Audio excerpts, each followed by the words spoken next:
start things off, what is your take on this ceasefire and what it means? Well, I think the ceasefire is to be entirely welcomed. The one issue that we're not clear about is as to whether it includes Lebanon. Because soon after it was announced, and everyone said that Lebanon was included in it, Israel struck Lebanon. And so then the Iranians said that they were going to resume the blockade of the Straits of Hormuz. I think there needs to be an agreement with regard to the security structure as far as that region is concerned.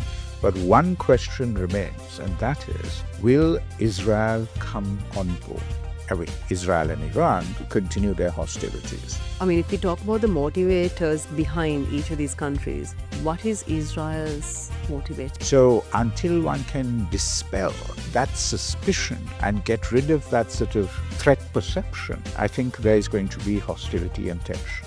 Also interested to talk about where Sri Lanka says we were dragged into this with the submarine incident.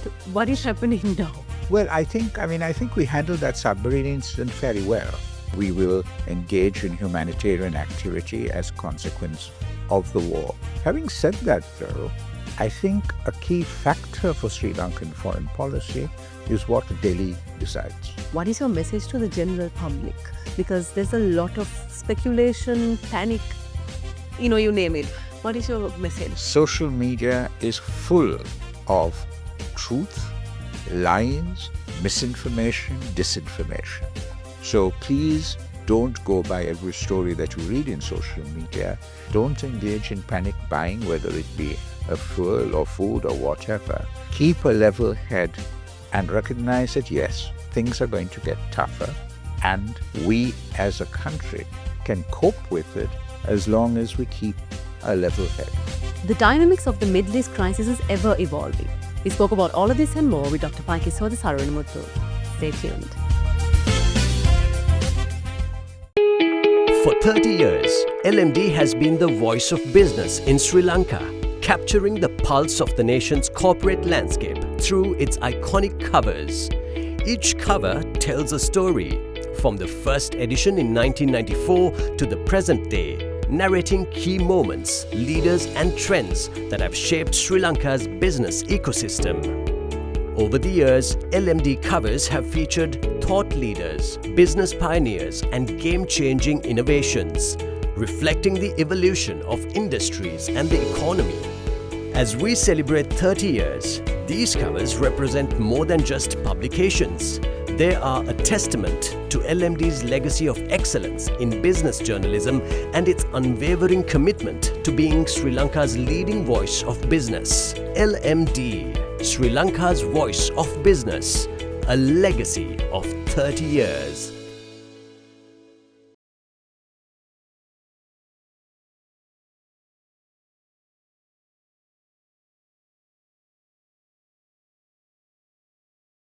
Hello and welcome to LMDtv.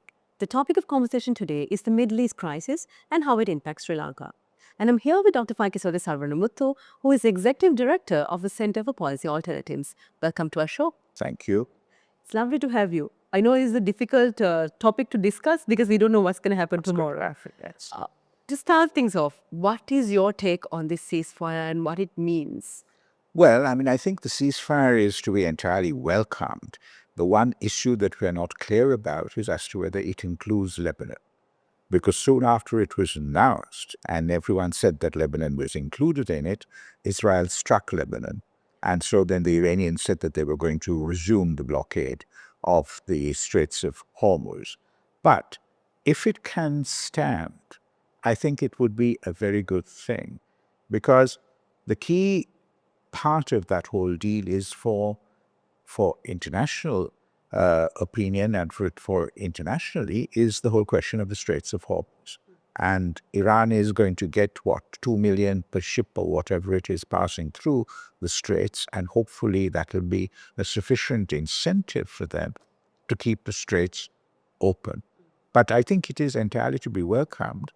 But beyond that, again, apart from what I said about the Straits of Hormuz, I think there needs to be an agreement with regard to the security structure as far as that region is concerned. But one question remains, and that is, will Israel come on board, or will Israel continue to, Israel and Iran continue their hostilities? And if we talk about the motivators behind each of these countries, what is Israel's motivator? Well, as far as Israel is concerned, as far as Netanyahu bulk of opinion is concerned, they see Iran as an existential threat to Israel.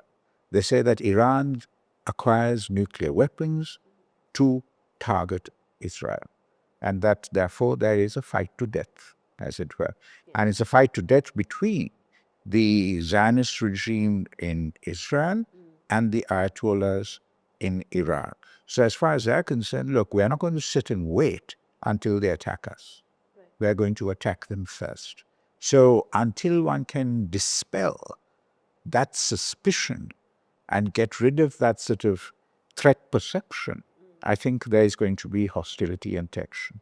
And if we look at the US and Iran, how would you say, are they motivated by political reasons or economic reasons? Well, I think it's a bit of both. In political terms, I think as far as U.S. is concerned, Iran, since the Ayatollahs took over in 79 or whatever, has been absolutely anti-American. But there is this other question of Iran is in closer association with China and Russia. And that, of course, is a major factor as far as the U.S. is concerned. But getting into this war, I think they were prodded into it by Israel, and they saw that there were other, like the whole Chinese factor, the other factors that also probably persuaded them to go into this war. Interesting. We can go on talking about this, but I think I'm also interested to talk about where Sri Lanka says we were dragged into this with the submarine incident. What is happening now? Well, I think we handled that submarine incident fairly well. In sense that we said that we are neutral, and therefore we will engage in humanitarian activity as a consequence of the war. We need to come out with a bolder and clearer statement as to what that neutrality means. Because at the end of the day, we can't be openly pulled or pushed to one side or the other. Having said that, though, I think a key factor for Sri Lankan foreign policy is what Delhi decides.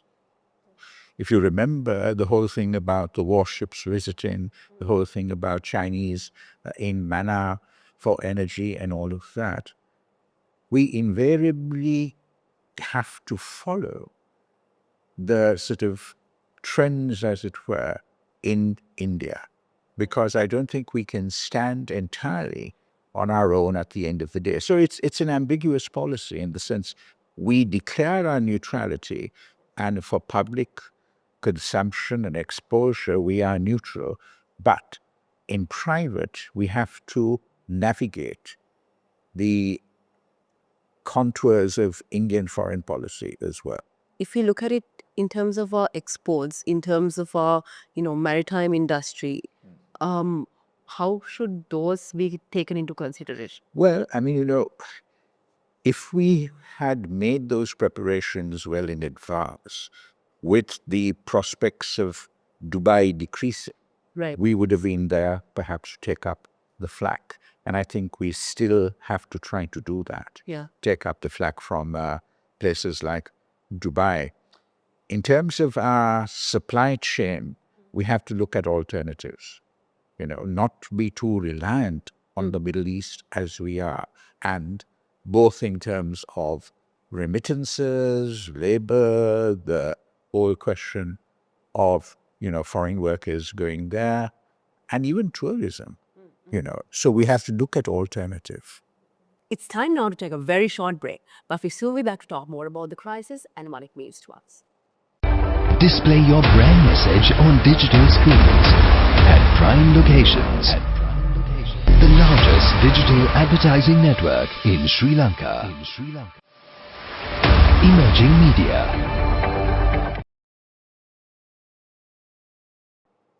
Welcome back to the show. We're in conversation with Dr. Paikiasothy Saravanamuttu, the Executive Director of the Center for Policy Alternatives. everything seems to be, riding on short-term decisions. And I suppose that's fair because it's very difficult to have a long-term strategy now. But how should we balance this? Well, I think we do need a long-term strategy. I think we do need a long-term strategy, and within that strategy, we have to devise the tactics of how we deal with particular situations. But I think the challenge to us at the present moment is how we make up for the obvious deficit, Yeah. financial deficit, trade deficit, and the economic deficit that has been forced upon us by this conflict. Because, as I said, tourism, remittances, tea, for example, was another one that's very badly hit. Fertilizer, the consequences of oil prices going up with regard to food and all of that. Those are the questions I think that we have to really grapple with. And if we look at recommendations, because now that we've set the scene for where exactly we are, if we look at recommendation, what would you say are the top 3 priorities for us in the next, let's say, 60 days? 60 days. Well, one of the top priorities is obviously to look at alternative trade routes and supply chain, logistics and all of that. But having said that, that is looking at it and identifying those, but that's not actually doing something with regard to it. Now, the government has decided to increase the Asfasuma allowances, and that hopefully will help the beneficiaries of that scheme. In addition to that, I think we need to look at how we can manage to reduce the insurance costs and the logistical costs and all of those things in order to put ourselves into a better position. But I think, at the end of the day, we are going to have to sacrifice. We are going to have to sacrifice because it's beyond our control. And as far as the international scene is concerned, we are not a big player. So we can be, what happens to us at one level is incidental. I know people talk about the strategic location of Sri Lanka. Yes, that's all correct. But as far as the actual conflict is concerned, we are sort of Just the somewhat flying. peripheral. Yes. And these sacrifices, who would have to bear them? Will it be the private sector or the... All of us will have to bear. All of us will have to bear that. There is no escaping from that in terms of the general public will have to bear it, and bear it in terms of electricity cuts and rising food prices and all of that. And the private sector too, because they are not going to be able to function in the way that they did before. And government is not going to have the resources to help them in any way as such. So I think all of us will have to bear it. Lovely. Doc, it's been such an interesting conversation. I know it's like everything seems up in the air. Yeah. If I ask you a final concluding question, what is your message to the general public? Because there's a lot of speculation, panic, you name it. What is your message? My recommendation to the general public is this, is social media is full of truth, lies, misinformation, disinformation. So please don't go by every story that you read in social media. Take stock and recognize that, yes, look, there may well be a food crisis. And so if you want to buy canned food or whatever it is to meet that crisis, do so. But don't engage in panic. That's most important. Don't engage in panic buying, whether it be a fuel or food or whatever. Keep a level head and recognize that, yes, things are going to get tougher, and we as a country can cope with it as long as we keep a level head. We've been in conversation with the Executive Director of the Center for Policy Alternatives, Dr. Paikiasothy Saravanamuttu. Thank you very much. It's lovely to have you always. Thank you. And thank you to all our viewers for joining us. Until next time, take care. Don't forget to subscribe to our YouTube channel and follow us on Facebook, LinkedIn, Instagram and X. Thank you for watching and stay safe.